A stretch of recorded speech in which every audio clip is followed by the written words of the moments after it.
All right, excellent afternoon to all those who are watching me across the states in Nigeria. I'm so excited this afternoon. I must say that, she's bold, she's unapologetic, and she has rewritten a story in real time from red carpet to real life challenges. Today, we meet the woman behind the spotlight. This is Real Talk with Kike, and Mercy Aigbe is on the chair of my show today. I think it's important for us to... Okay, guys, I'm just jumping. All right, let me use this opportunity to welcome all those who are watching me across the states in Nigeria. You're going to have an interesting edition today on Real Talk with Kike. I remain your convener, your chief host, your executive producer, your script writer. My name remains Kike Atanda-Owo. I think it's important for us to hear what on this day initial segment has for us. When I return, I give my 2 cents and they stay with me. I'll be right back.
All right, many thanks for staying with me. My takeaway from on this day initial segment is basically about the Port Harcourt refinery, which is 60 years today. However, lack of quality maintenance, inefficiency, and the eldest, I think the eldest, companion of the three, that's corruption that have crippled refineries, and we have been messing about as a nation in this controversy in many decades. I keep it real on this platform, and of course the confusion trying to just recover what has been lost for over a decade now. I think that's my takeaway from on this day initial segment. It's time for us to go on a quick break to get a word from my sponsors, those who have put me on this platform. And when I return, I dive straight to the topic at hand. Stay with me. I'll be right back.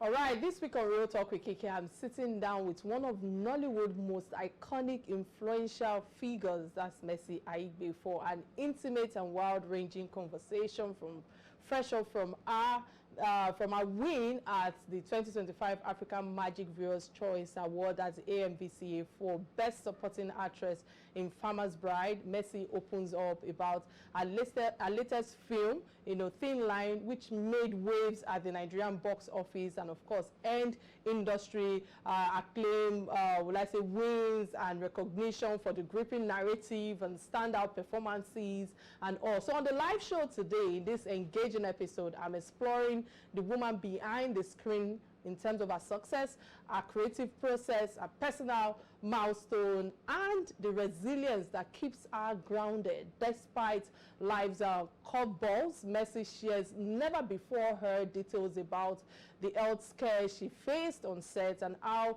it's nearly altered production, revealing the mental and emotional strength it took to push through all the life challenges. And before we delve into Real Talk with my guests, it's important for me to play a profile, and when I return, we will be speaking to our beautiful, iconic superstar, Mercy Aigbe. Stay with me. I'll be right back.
All right, let me use this opportunity to quickly usher in my guests. Welcome to, I'm so excited today. Everybody has been saying, oh, madam, welcome to the show. You know, our multi-award winning producer, executive producer, Mercy Aigbe. It's a pleasure. It's a pleasure to have you on Real Talk with Kike. Many thanks for creating time to creating your lunch time with us today. And of course, you know, before we delve into the real show proper, I think it's important for me to ask you, Mercy, you're such a beautiful woman. You're glowing. Mercy Aigbe as an actor, as a producer, as an active participant or in Nollywood industry. What else? As an influencer, I'm trying to remember. As a family woman, as an entrepreneur, as an achiever. Talk of, you know, oh my goodness, I have so many adjectives to describe you right now. And I must say that, what does it take to be a Mercy Aigbe in this time and era, especially behind cameras? Okay, so it takes a lot of hard work. Okay. When I say hard work, I mean a lot of it. A lot of consistency, perseverance, and just surrounding myself with good people. Like, I have a very small circle, and I have just few people in that circle to always keep me in check. And most of all, beyond the spotlight, beyond the fame, I stay very true to my core, you know, which is, you know, I stay rooted in my family values, and I always just remind myself that, oh, this is who I am, this is where I'm coming from, and that helps me. So that's what it takes to be Mercy Aigbe. The icon, yes, and I take very good care of myself. Yeah, you do, and it shows. I know. You see, sis, I got like every day I get compliments. Call me a vain child. I don't. You don't mind. I don't mind, girl. You know, but I love when I'm complimented for my looks. And so when someone walks up to me and says, "Oh, you don't look 47. You actually look like you're in your early 30s." What do you mean, I mean, my head swells. I'm like, okay. So I take very good care of myself. You know, what I eat, and my mental well-being is very important. What I let into my space is very, very important, because, you know, that helps my outlook. And I must say that, you know, you look beautiful. Thank you don't look you. 47. Thank you know, and like I said to people, yeah, you can call us vain. We are few, you and I are few, will I say, years away from 50. I cannot wait. But my 50th birthday, you people, you will shut down this time. But Mercy, you know, Mercy, again, many thanks for creating time to do this with me. But, you know, Mercy the brand versus Mercy the woman, the glamour that you've just mentioned, the fame, you know, part of your public persona, you know, your appearances at the awards were really stunning, especially with this AMVCA, you know, award ceremony that just passed, I think 2 weeks ago now. Yes. You know, you were, you are a gorgeous woman. I don't want to use the past and the present. You are forever a queen. And you are a brand influencer as well, you know, for Fair and White and all that. You know, we're going back and forth on some of the production clip earlier today, and I felt that I needed to emphasize on that. You know, you are always delivering on anything that you lay your hands on, which is one of the things that I admire greatly about you. So you always glow, like I said, you know, and all of that. But now, do you appreciate Mercy the brand from Mercy the makeup person, the vain person, so to speak? And the reason why I'm asking this question is the fact that, you know, many people see the glam, many people see, you know, us made up, including myself and all of that. How do you describe Mercy behind the glam? Okay, so Mercy behind the glam is, I'm a very... When the light goes out. Well, yes. When the light goes off, and I'm not really someone that likes to wear makeup all the time, actually. Let me just chip this in, because I've seen many of your pictures online too. Yeah, and that's why, in as much as I embrace social media to push my brand, to connect with my fans, I always stay authentic by sharing a lot of my behind the scene. So I also share pictures without the glam, I share pictures of my bare face, I share pictures of my low moments, my wins, you know, so people can actually be able to relate with, you know, and connect with who Mercy the brand is and who Mercy behind the brand is. Behind the brand, I'm a regular person. I love to cook. Messy, you know, without the glam. I love to stay at home. I'm a family-oriented person. I love to spend time with my family, my kids, my husband. I love to cook. I just love to stay indoors. A lot of people have that notion that I miss like parties. Like I was telling Mommy that on the set of my movie I done with that, I was like, I don't like parties. So she was like, Auntie Mercy, no, don't tell me you don't like parties. Like, I don't believe it. I really don't like parties. People don't know. All I like is I like dressing up. Like I said earlier, I like to get complimented for my looks. So, but beyond that, when I get to the party, I'm tired. I just want to leave. We share a lot in common. We truly share. We truly share a lot in common. I just want to leave. So, I'm a very, very straightforward person. With messy, without the glam, what you get is what you subscribe for is what you get. I'm a very straightforward person. Too straightforward to a fault that it actually gets me in trouble sometimes because I just say it the way it is. I'm a very down-to-earth person. Oh God, why do we have so a lot in common right now? And I think that, you know, away from all of that, because I must dig deep into the reason why we are here. Your power of consistency, that's one of the things that I would like to touch right now, because this is your second AMVCA win after several years in the industry. I must say again, over 2 decades, you know, I must say congratulations again for your win as Farmer's Bride. Yeah, and you know, this is your second AMVCA, like you said, over 20 years, you know, since your first. So I must ask you, what does this particular recognition mean to Mercy Aigbe, especially when it comes to your career path, despite all that the world have thrown at you? Okay, so one thing about me is I gone for excellence in whatever I do. Yeah, nobody's perfect, but I'm like near to perfection. I do. Even if I do it with fear, I still do it and want to, you know, be excellent at it. So I feel very humbled. You know, it's really incredibly humbling to get this recognition after several years. I mean, 11 years apart. I think the first one was 2013 or 2014 thereabouts. So that's how many years?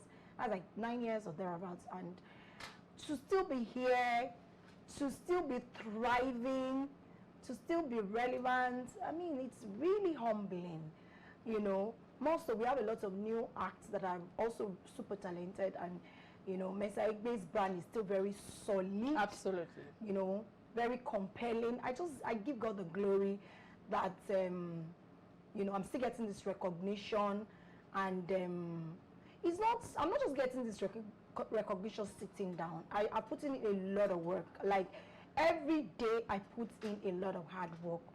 I keep reinventing myself as the brand. I also constantly keep learning. If it's learning from new acts, you know, when I'm on set, I watch the new people. I take from them. And that's what it's about. That's what it's about. I take from them. Rubbing off from each other and all of that. You know, reading my script, I read my script with new eyes because I want a new approach. I want people to see me in projects with different views. I don't want them to get used to a particular way of me delivering my performance. So talking about your new acts, new perspective, something challenging, you know, your recent work resonates with a narrative that I feel that many people in the system or in the industry, they can relate with, especially when it comes to decades of children navigating, you know, strained relationship with mothers, you know, and with the mothers and children in quotes, you know. So your latest movie, My Mother is a Witch. Oh, My Mother is a Witch. Yeah, you know, dives into that powerful, emotional project, or let's say territory that, you know, this project seems to be different from most of your work that I have seen, you know, and in any which way, I just feel that it's a very personal one for you because of some of the interviews that I've seen online. And how do you think, now this is where my question leads to, how do you think that African parents and children, you know, should approach healing now, and understanding across just general lines, you know, with all that you've shared, that, you know, a few days ago you had to call your daughter and apologize to her and all of that. I'd like you to throw more light on that. Okay, so before I answer that, I also want to give a shout out to AMVCA. Thank you for the recognition. Farmer's Bride team, Film One, thank you for having me on the project. I mean, everybody I worked with, the cast, the crew were amazing. And then the nominees in my category, it's a win for all of us. Absolutely. And also, I want to say the win is not just for me, like I said, it's a testament to the power of consistency, tenacity, doggedness, and just me surrounding myself with amazing people. So that said, My Mother is a Witch is not actually my film. I know. I know a lot of people think that it's like I produced the film. Because you take ownership in whatever thing you do, which is fantastic. And that's what I said. Which is fantastic. Whatever project that I'm part of course I want the success of the film. Of course I'm going to push the film with my last blood because like I said, I've gone for excellence, and I'm particularly proud of every project that Aigbe is part of. So My Mother is a Witch is produced by Efe, written and directed by Niya Kimolayo. And then when I got the script, I read it, and it resonated with me in some ways. I would say I'm a bit of tough. Let me just say I'm a tough mom, cool mom because I have a good relationship with my kids. My kids are my friends, but there are boundaries. Yeah, so they know they're my friends. Boundaries are good. They know they're my friends, but at the same time, they know I'm their mom. So I don't spare them. I don't. So when I got the script and I read it, I could connect because before I got married, I was a single mom for so many years. And I could relate with the character in some kind of way. I mean, she's a single mom who had to take care of her kids and all those things. And I could always also relate to the excessiveness of our parents when it comes to discipline at times. And how they don't take into cognizance the feelings of the kids in the house. So thereby, if you're not careful, you're raising like damaged adults, damaged kids. Absolutely. Who grew up with trauma, and then they get stuck in that. They actually never just go out of it, and it keeps, the circle continues. Culture. Yes. So I was excited about the script, about the project, and this is my first time working with Nia and even Efe. So I was Efe as a producer actually, because we've been on sets on some of the projects as actors. So I was excited doing this because I felt that it is time for us to have this conversation. And it took me back to what I said online, that there was a day, I mean, the second year, Michelle was in Canada. I was calling her, she didn't pick. And then I called her friend. Her friend was like, "Hey, Mommy, you can call her." And I called her, and she was like, "Mommy, I'm traumatized. I remember one day you hit me with the bucket." I'm like, "Are you okay?" Is it because you're living abroad?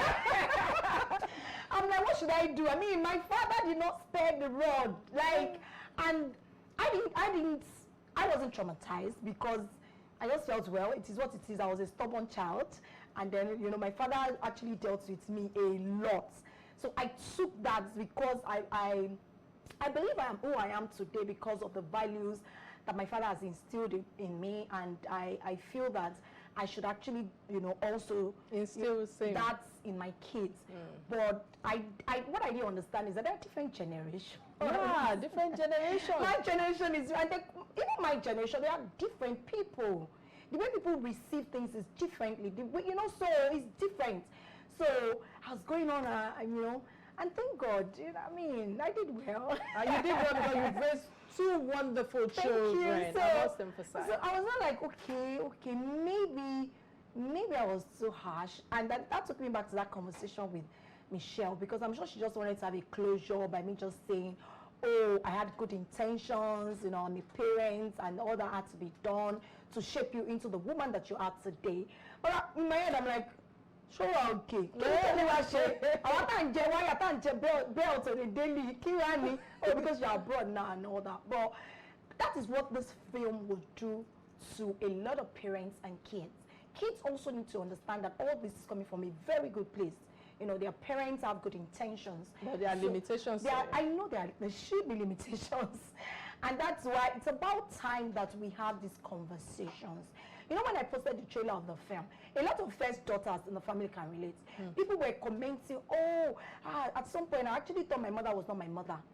So the way that our kids see us is very important. Even when we're doing the right thing, we also need to do the right thing in the right way. You know, because too much of everything. So that we are approachable to them and they can come to us with everything. Yes, because we don't want to push them away. We still want them, we still want to guide them, we still want to nurture them. And then when in disciplining them or in training them, you now push them away from you, then what's the essence? That means you have failed as a parent. And then the kids also need to understand, because if you're a kid and you understand that, okay, what my mom or my dad is doing is just, at the end of the day, you'll be able to, what's that word? You shall be able to know how to manage. How to manage, and then how to find a balance. Yes. All right, many thanks for that insight right there. So when you're talking about your father, I think it takes me back to this question now in terms of your foundation. You know, from the streets of Benin, Benin City to movie sets, your growth story is what I feel that I need to touch and bring to fore right now, reflecting on where it all started from and how far you have come thus far in terms of your success. So my question now to you now, Mercy, is that if the Mercy who started out in this industry, you know, could see the Mercy of today, what do you think, you know, you would say to yourself, and what have you had, what can you say that you have to leave behind to become who you are today? Okay, so first off, I was born and raised in Lagos, born, buttered, bred in Lagos. Okay. So yeah, both my parents are Benin, but I've been here all my life, and then the little Benin that I can speak is still thanks to my dad, because most of my friends are like Yoruba, Igbos, and all those things. So, but my dad just ensured that one way or the other, we shall learn the language in the house and we're able to speak it. So that's one of the good values that I took from my father. You know, my father was a great man of, you know, of blessed memory, and you know, that's one of the things I love most about my dad. So that being said, I think Mercy that started out in this industry would say to Mercy now, well done. Well done. Pat yourself at the back. Yes. Yeah. Well done. Like, it has not been an easy ride. Yeah, my growth in this industry has been filled with a lot of challenges, a lot of learning, relearning, unlearning. It has been a lot. I cannot, you know. And then aside the work itself also, media, everything surrounding, you know, the brand has been a whole lot. So, but I would say, to God be the glory, where I'm at today, I have not arrived at my destination. You are still becoming. But oh, you have become. But you want to watch so that. I'm still becoming. I'm not arrived fully at my destination, because I believe that I still have a lot inside of me that I have to give out. But well done, Mercy. Well done. Well done. Well done. Well done. We say well done to you as well. You've done a wonderful job thus far with your career path. And of course, regardless of whatever thing life throws at you, you're still standing tall, and that is what is important. We'll go on a quick break now. When I return, the conversation will continue. Stay with me. I'll be right back. Can I drink? Yes, please.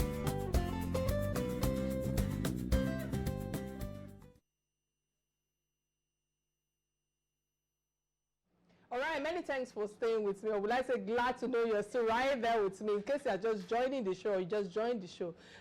Today's conversation is about Mercy Aigbe. It's not even about real talk. And in the first half, you know, I explored Mercy Aigbe's incredible career, her craft, her evolution, and would I say her resilience, you know, in the entertainment space. But now I'm going even deeper behind every spotlight moment, you know, in terms of our story, untold stories, you know, stories of love, stories of judgment, motherhood, personal healing, will I say, sometimes maybe heartbreak. You know, this segment is where I'm leaving the script behind and just enter the realness of this show, the real life, the real talk, and the reason why we created this platform. We are going to be raw, unfiltered, and we will reflect, you know. She has mentioned, you know, learning, unlearning, and relearning. I believe that that's also part of everybody's story on air. So let's dive even further with Real Talk with Mercy Aigbe, not Real Talk with Kike now. So guys, thank you so much, for staying through with me. I think it's important for me to use this opportunity to open the phone lines. Remember that you can be part of this conversation by calling the studio number 07068653440. We've changed our number. It will be showing on your screen right now. All right, we've changed our number 09041279932. Many thanks. And of course, I'm not back on my Facebook live show because we are here to retrieve it, but we now have a backup show on Real Talk with Kike on Real Talk with Kike. So on Silverbird Facebook, we're live right now, so you can be part of the conversation. And let me use this opportunity to say many thanks, Mercy, for all that you've shared thus far. Now I'm going deeper into this conversation. Are you ready for me? Because the reason why I feel that, I need to bring now to fall is a vital moment when you publicly, like you said earlier, apologizing to your daughter, regarding some of the way you have raised her based on how you were raised, which I feel like is very profound and many, parents should be able to relate with, especially in the African setting. You recently opened up about it, and I felt that it was something that we needed to unlearn with our culture. Many parents don't even see the need to apologize to their children. I didn't see the need to. Exactly. Before my mother is a witch. Yes, so in my head, seeing you do that, I'm saying to myself, you have many followers, you have many people that you are influencing without you even knowing. You have people that you are mentoring without you knowing that you are mentoring them. And I felt that was actually a very good one that we need to bring into conversation. What prompted that moment, especially the fact that you said the movie set, the script, made you to kind of just re-strategize and relearn and rebond with your daughter and all of that. Taking ownership now is another word that I'm going to use in terms of certain things that have happened in our lives. And parenting today is worldwide with different styles. Growth with us through, we're going with us through challenges and the likes and all of that. I feel that I'm talking too much right now, but it's because this story, this issue is very relatable. Listening to our children who have become the listening bodies to us. They are like a listening board to us. How can we start helping parents to help the children, with all of the challenges that we have faced? My eldest son is a good replica of this as well. I'm also a divorcee. I've been divorced twice. Let me keep it real on this part. Many people know I tell my story every day. When the opportunity arises, he has been with me through my life challenges. And how do we help parents, Mercy? In the world that we live in, there are many divorcees out there. There are many divorced women out there who are thriving, who today their children have become an extension of them because of the challenges they are facing. How can we help them? This is deep. Because okay, so first off, because I know Joan might watch this show, so Joan will be like, "Mom will not beat me again." No. I will. I'm not completely sparing the rod. I only apologize for not being sensitive enough to, the feelings of the kids. So it's not all the time that you use military style, and all that. So that's it. But that doesn't mean that cane is not still somewhere. Just to clear the hair. So I'm not saying that parents should not discipline their kids. I'm just saying that we should be more sensitive to our kids. We should also, everybody's feelings are valid. Like either you're a parent or you're a child in the house, your feelings are valid. So we should be more open and try to use other measures. It doesn't have to be all the time. And also, even some parents, the spoken words actually cuts deeper than a knife for some kids. Some parents, as parents, we should be praying for our kids, but some parents will just daggers every blessed day with their words. All that should be corrected, because if you're not careful, the formative stage in everybody's life is very important. That foundation is very important, and most times, if it's not done rightly, it actually now shapes who that person becomes. So we have to be very careful. So that said, back to what you said, it's, for me, raising a child as a single mom, shout out to all the single mothers out there. Yeah. You guys are angels. I mean, heroes. It's not easy playing the role of two people. It's not easy, I must tell you. I'm particularly very sensitive when I talk about my single mother moments, because it wasn't an easy journey, and that's why anytime I'm praying for Michelle, I pray for like the kids around me, not just Michelle. I have a lot of children that I nurture that are not like my biological kids, but they are still my kids because they come to me for advice, and then I nurture them. Some of them I pay their school fees and all those things. So I say to them, especially the girls, I'm like, okay, life happens. Life happens. A lot of us didn't set out to be, like in terms of our love life, or we didn't set out to be like this, but life happens. But we hope for the best for our kids. Like I always tell my children that that your first time will be your forever. Amen. Because I really do not wish it on anybody. Absolutely. It's draining. It's draining. I can relate. It's draining because I think part of what made me very tough for my kids is that I just didn't want to fail as a mother. Because I felt, okay, I failed at this, I'm not going to fail as a mother. No. Like, so I just was going on about how they have to turn out good. They must turn out good. I didn't even want them to make mistakes. Not realizing that it's not a nice journey. Yeah. So I just wanted to be there, you know, and I'm like pushing hard. I'm not just even giving them chance to be to make errors. Who they want to be. Make errors, get, you know, corrections from the error, because life experiences are feedbacks, lessons, you know. So I don't want people to laugh at me and say, oh, a single mom raised that, a single mom raised them, oh, they cannot do anything good, they cannot do that. So, you know, and then it's so draining that you financially you still have to show up, morally you still have to show up, emotionally you still have to, mentally. So really, I don't prey on anyone. I don't know if you have seen my film Atanda-Owo on Netflix. Of course. And then a lot of single mothers helped me on my jugular. Mercy, that end, no way. And I could relate, because guess what? We filmed 2 ends for that film. We filmed my end, which was actually just throwing the man out.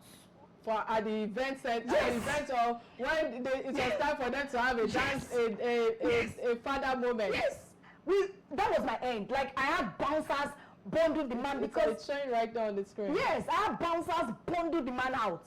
We filmed that part because I felt that we need to discourage deadbeat fathers. Oh, and I love that. And I think that is where our culture right now, you see many fathers who say, oh, the child will come and look for me. You know what, Mercy, you want to hear the truth?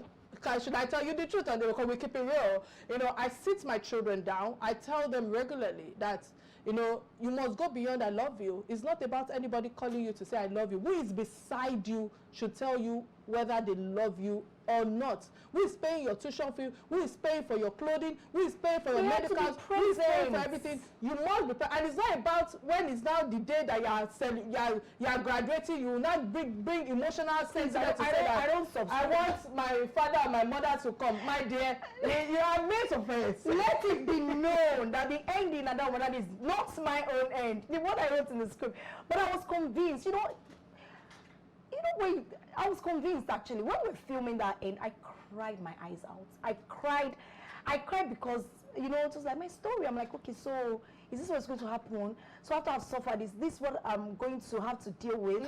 I cried when we filmed the second one. I'm like, okay, you are just filming me. I'm not going to use it. But I'm someone that listens a lot. And so my director, my co-EPs, everybody was like, oh, Mercy. The essence of life is forgiveness. You know, you can forgive somebody and not still bring them closer. That was my argument. But you know, they were like, okay, so we're telling people that, you know, if you look at the story about that mother here, you would see that the mother, Ireti, God had actually compensated her in all ramifications. Yeah. God has fought a battle in all ramifications. She's doing great. God gave her a man that just made her forget her past. And out of the blues, the man showed up. So, God has fought a battle. God blackmailing her. In other words, I had to go and wake my children up. Hey, come on. I called my husband. Let's watch this together. That movie is another story for another day. I wish I could bring you back. But I'm trying to manage time right now. Let's move on to how you faced a lot of scrutiny over the years, especially when it comes to your personal life, and all of that, especially maybe to tailor it down to your marital journey. One thing that stands out is your belief in love. I keep telling people that Mercy has the business getting married again. For Mercy to settle down again, it is because this woman believes in love. This woman believes in the institution called marriage, because it's relatable for me. So if you could change that one decision or that moment, if time could reverse that period, would you want to rewrite your script with your journey? What would you do differently when it comes to your choices? And the reason why I'm asking about the choices now is the fact that I take ownership that I'm a product of my choices, regardless of the two failed unions that I've had and all of that. Today I'm happily married. We fight once in a while. I keep it real on this platform, but it's not like somebody who is not committed, who is still. What do you have to say? What can you say that you wish you can change in terms of your choices? What would I change? So, yeah, like you said, most times we are a product of our decisions and our choices.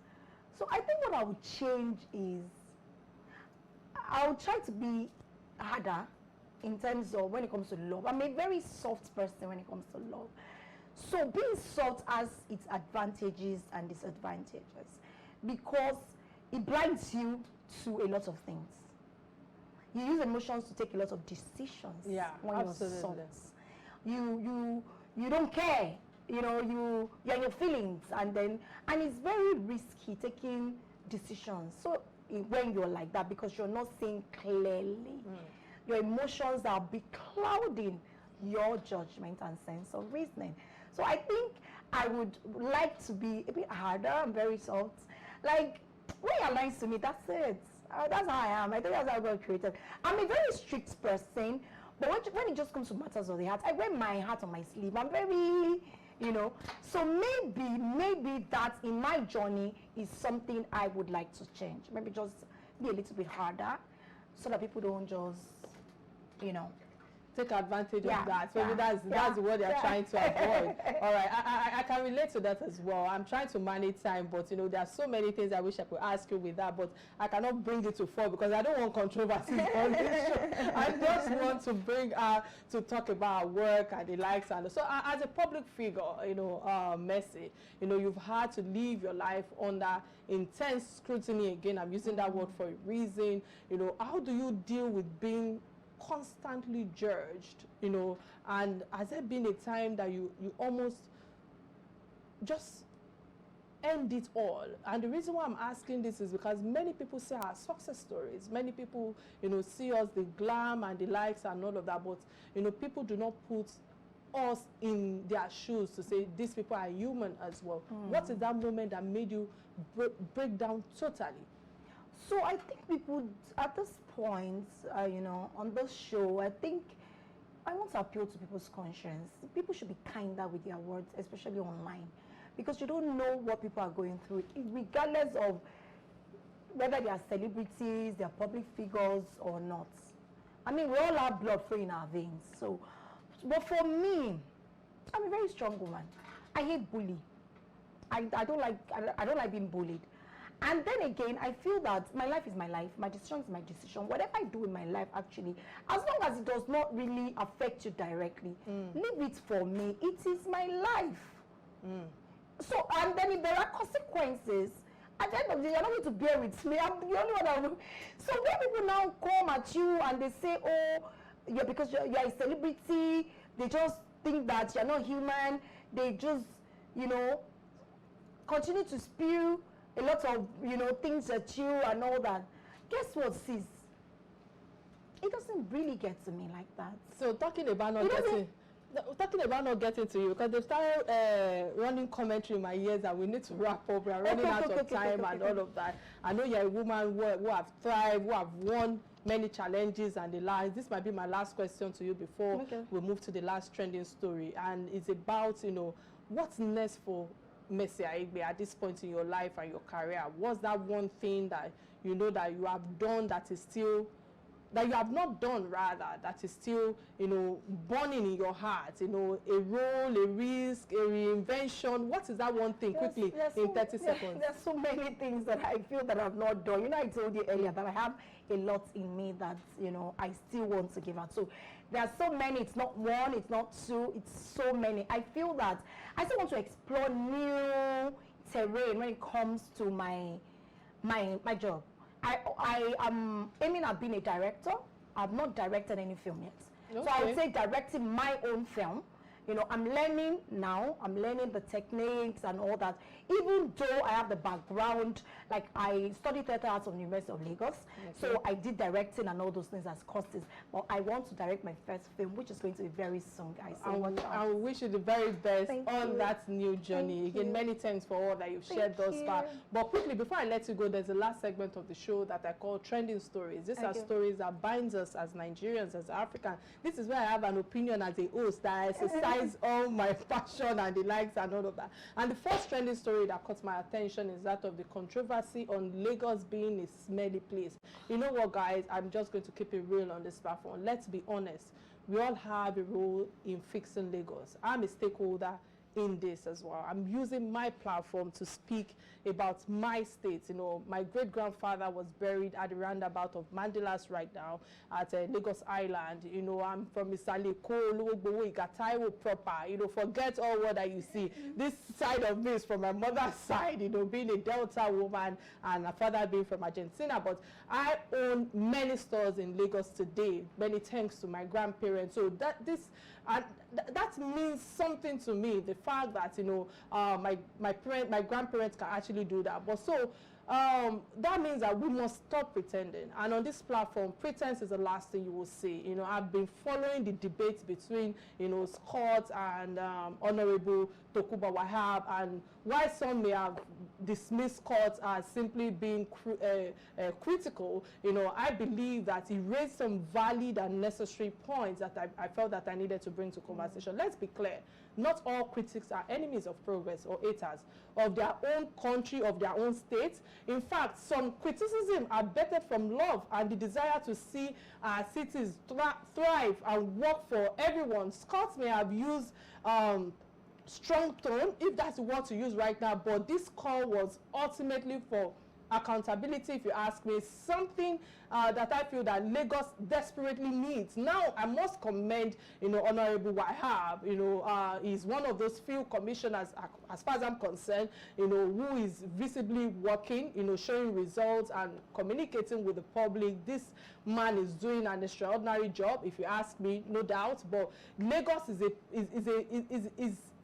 I don't know, would I say the best of a city? And even with all the work being done, the problem still remains massive. The truth is, we still have a lot of ground to cover in Lagos. Let's talk about the land madness. As a born and bred Lagosian, you know, with all my family and business and growth-rooted here from Lagos, you know, I see what's going on. And it's not always about whether one is pretty, one is beautiful. We keep it going by selling and reselling and the likes of our lands and our forefathers and the council chairman, the obas, the political appointees. There's too much greed in the system. I just want to keep it real, guys. Everyone wants to profit, but no one wants to build and take responsibility. Some so-called landowners walk around in Gucci, drive luxury cars, of the profit of I don't want anybody to bail me after this show. Money, 3-4 wives, you know, but they don't put anything back into the community. We are building an estate like there's no tomorrow. If they paint the walls white and put all the lightings and all of that, we call it luxury. We tag it luxury. So you buy a property today and by next year they will tell you the price have doubled. Hello, for what reason? I'm asking in pain. Why is it that all of this has become a culture? This artificial inflation is widening the gap between the rich and the poor. And we all are pretending as if it is normal. It has become a culture. Lagos is becoming I don't know, unlivable for the average Lagosians. Rent is skyrocketing. Many people who were born and raised in Lagos are fleeing to other states because they simply can't afford to live here anymore. That's the painful truth. Let's not deceive ourselves from comparing Lagos to New York. A 27-year-old New Yorker who is living in New York can buy a house in New York and spread the rest across mortgage. There are a lot of mortgage schemes and structures that are good for the system, that are properly structured for the system. In Lagos, getting on the property ladder is a miracle unless you are privileged or connected.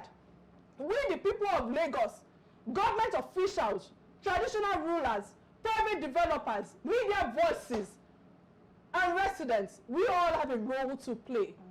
Our ancestors laid the foundation. So yes, let's pray those who are working hard, but let's also listen to those who are holding up the mirror of accountability. You cannot fix what you refuse to confront. Lagos must work for every one of us. It must work for every one of us. Guys, Lagos is not just for the elites. Eko oni baje o. Oh, budget. Oje budget. In 1 minute, what's your take on this story? I'm sure you must have seen it as well. So you said pretty much everything that needs to be said, and I completely agree with you. Even though I wasn't, like, I'm not like Isaleko, but I still am very passionate about Lagos because I'm who I am today thanks to this lovely, beautiful city. I was born, buttered. I've spent all my life, my 47 years in Lagos. Lagos made me who I am, and all. So I'm also very passionate about Lagos. And I feel it is time for accountability. It is time for people to start taking responsibilities. And it is time for us to have sensitive leaders. We need to have sensitive leaders. We need to, take the feelings of the people into consideration. So please, guys, everybody that is in high places, just please be sensitive to people. Don't be selfish. Don't think of yourself alone. Right. Be selfless. And then before I go, I want to say to up and coming actors who are looking at me and saying, "Oh, I want to be like Messi Aigbe." Please keep believing in yourself. Absolutely. Even when no one does, because you know what, you are enough. So God bless you guys. All right, many thanks for that. Quickly, the last trending story that we will be touching right now is that of Ayo Mairo Essay's new bundle of joy. I want to use this opportunity to say congratulations, Ayo Mairo Essay, and a calm husband. Mairo Essay is a big, congratulations to them. My dear Aburo from Isaleko, I call her Onweko, she's an Onweko Aburo, after many years of waiting, trusting, and holding on to God, the Lord has shown himself mightily in your lives. And what a faithful God, I must emphasize, that we serve. Congratulations to your husband, Ayo Mairo Essay, and of course you both are a reflection of God. Answer it. Yes, that's the word right now. When Ayo sent me the message a few days ago, I hadn't read it at the time, but guess what? As I was entering the house, my husband was telling me, Kiki, guess what? It just broke the news to me, and I was just returning from, I let out a scream. I was screaming of pure, of pure joy. Later I saw a WhatsApp message to me after I settled in, and tears filled my eyes. What a testimony. You haven't just given birth to babies, you have bettered evidence of God's promises. And your miracle child is a testament to divine timing, to faith, to power of preservation, or perseverance is the word right now. May your bundle of joy in terms of growth in wisdom, strength, and grace be upon you and your family. Amen. May they become a people of honor, purpose, and unquestionable character by man. Amen. May your home overflow with joy, provision, peace, and divine protection. And yes, just as you have said, it takes a village, to raise a child, and we are proudly part of that village, Ayo. And Mr. Mairo, we are going to be raising these children together. We are here to walk this journey with you in parenting. To every woman out there still waiting, to those who have faced the outbreak of stillbirth, miscarriages, or delay conception, I pray for you today from the depth of my heart that may God remember you. May your womb be filled with laughter and your heart with songs of thanksgiving. You know, your time will come, and when it comes, it will be a beautiful one beyond, you know, the world at large. And so men or husbands out there who are also waiting with us, you know, please don't abandon your wives emotionally and physically. Be present, be prayerful, be patient. This journey is a shared one. Don't use waiting time as an excuse for infidelity or emotional abuse. I keep it real on this platform. Love deeply, pray together, hold on tightly to your vows. God always come true. Once again, I say congratulations to the Mario SS family. You are a living proof that delay is not denial. May your testimony, you know, continue to inspire hope in others. Unfortunately, I cannot come to you right now. These people are running commercials in my ears. Amen. Many thanks. On this note, this is where I draw the curtain of the show. But again, many thanks to my resourceful guest, Mr. Aigbe, the superstar, my Nollywood actress. Many people don't know that you and I chat a lot. We talk a lot. So she's my sister. Like, you know, so thank you so much. Thank you so much for having me. I've been wanting to come on your show for the longest, and I'm still going to come. All those questions you don't want to ask, don't worry. When I come, you are free to ask. So that we keep it real with Real Talk with Kike. So guys, thank you for watching. Thank you. Please go to the cinema to see My Mother is a Witch. May 23rd. This Friday is going to be in all cinemas. It's a movie for everybody. You will love it. God bless you. Fantastic. I'm not wrapping up the show. That's the end of the show. Bye now.